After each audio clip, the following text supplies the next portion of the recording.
In my last YouTube video, I mentioned that personal consumption expenditures, which I will simply abbreviate to PCE, stalled in the first quarter of 2025, up just 0.5% and down from being up 4% in the 2024 fourth quarter.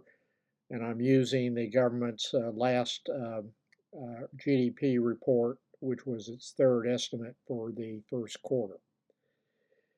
The government also reports the monthly PCE numbers in its personal income and outlays reports, which need to be reviewed by serious stock investors. The last report was for May and was released last Friday, June 27th. It can be found and reviewed by simply Googling personal income and outlays May 2025. Stock jocks ignored this negative report released yesterday. The month-to-month real, that's adjusted for inflation, PCE declined by 0.3% in May and is now negative year to date.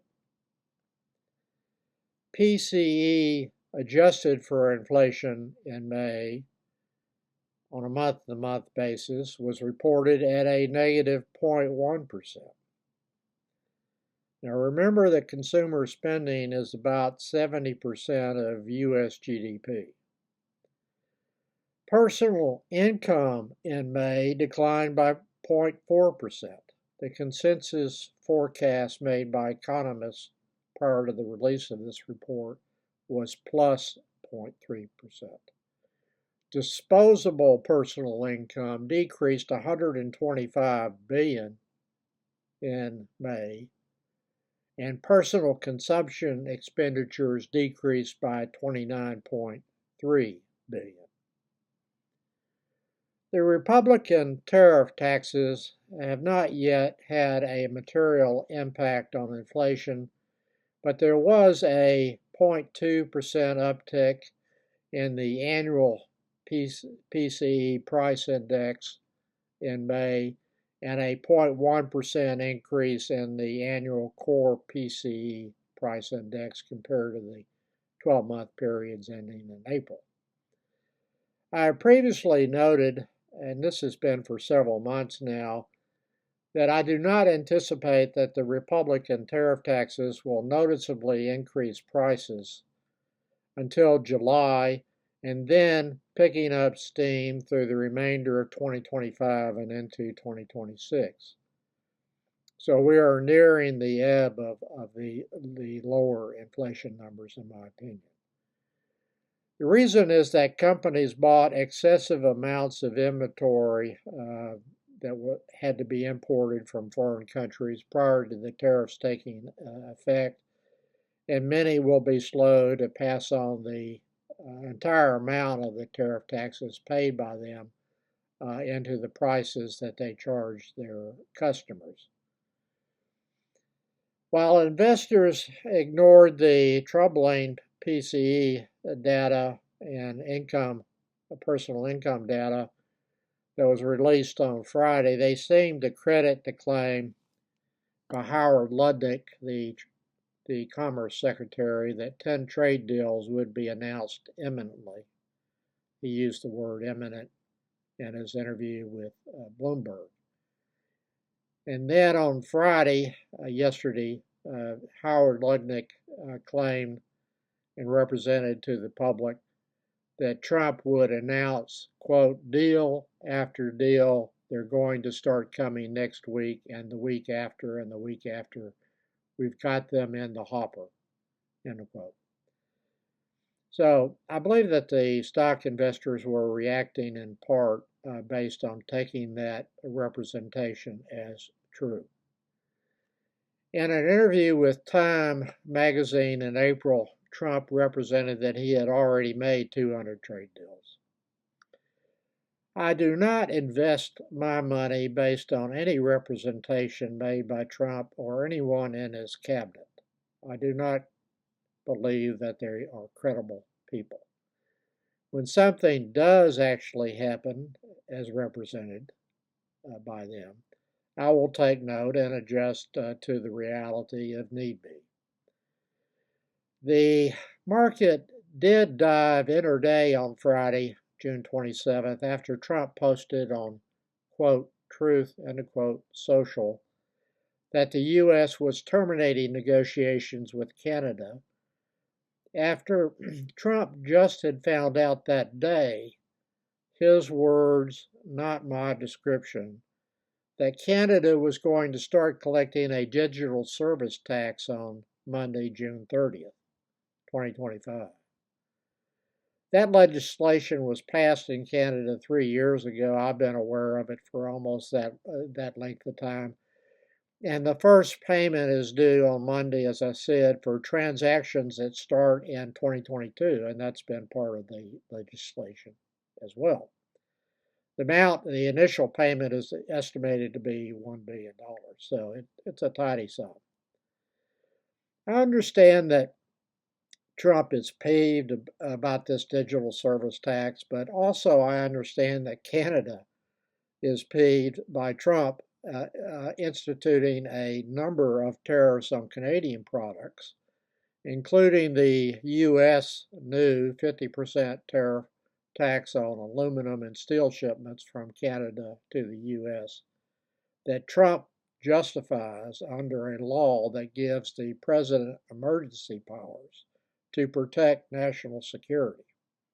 Did you know that imports from Canada for aluminum and steel are threatened U.S. national security? Well, they do in Trump world. And I would note that I have not seen a single accurate statement made by Trump on the dairy product dispute between Canada and the U.S. And Trump has done nothing but, in my opinion, mislead the public on U.S.-Canada trade issues. Excluding cheap energy imports from Canada, the U.S. has a trade surplus with Canada. And this was prior to Trump becoming president again. I previously discussed that fact in a YouTube video that I will link in the More section below. Trump has raised the price this year paid by U.S. customers of cheap Canadian crude with a recently enacted 10% Republican tariff taxes on those Canadian crude shipments to the U.S. He may be about to increase that amount so that U.S. consumers can pay even more for crude oil and the derivative products like gasoline.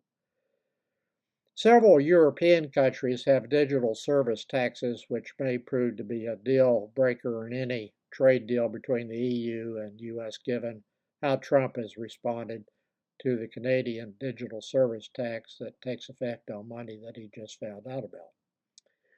Late last week, I did sell 8,000 in par value of Treasury notes that were purchased in December 2024 and January 2025 in the secondary market at discounts to par value. The criteria used for pairing my allocation was 1, a YTM at the sales price being at less than 4%, 2, the maturity being 2029 or later, and 3, the coupon was at 4.5% or lower. I realized a $258.83 gain on those trades and received proceeds of $187.79 above the $8,000 par value. All the notes were purchased at discounts to par value, as I just said, and they were all sold at premiums to par value. I am still concerned about inflation heating up in the second half for the reasons I've discussed many times, and the possibility that the bond ghouls will react to Fed rate cuts by increasing the yields on longer-term bonds. That, in fact, happened when the Fed started to reduce the federal funds rate by 100 basis points, starting with a 50 basis point cut in September 2024.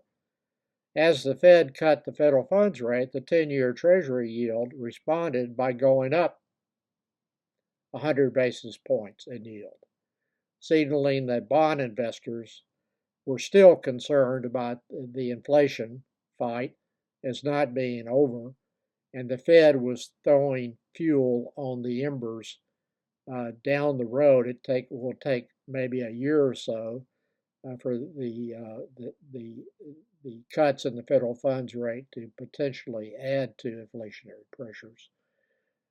So we have that to look forward to.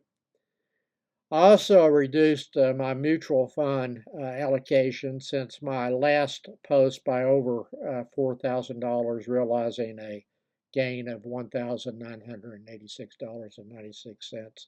I will be discussing that trade and others in my next blog post, which will be published next Thursday probably. Also sold 100 of the 500 remaining shares of the Canadian Reset Equity Preferred stock issued by Enbridge. That's the Series B, which I have been pairing as of late.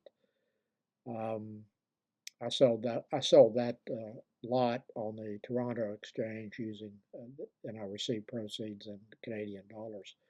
And that takes my Canadian dollar position in that account to way too much. It's over 60,000 CADs now in my account there.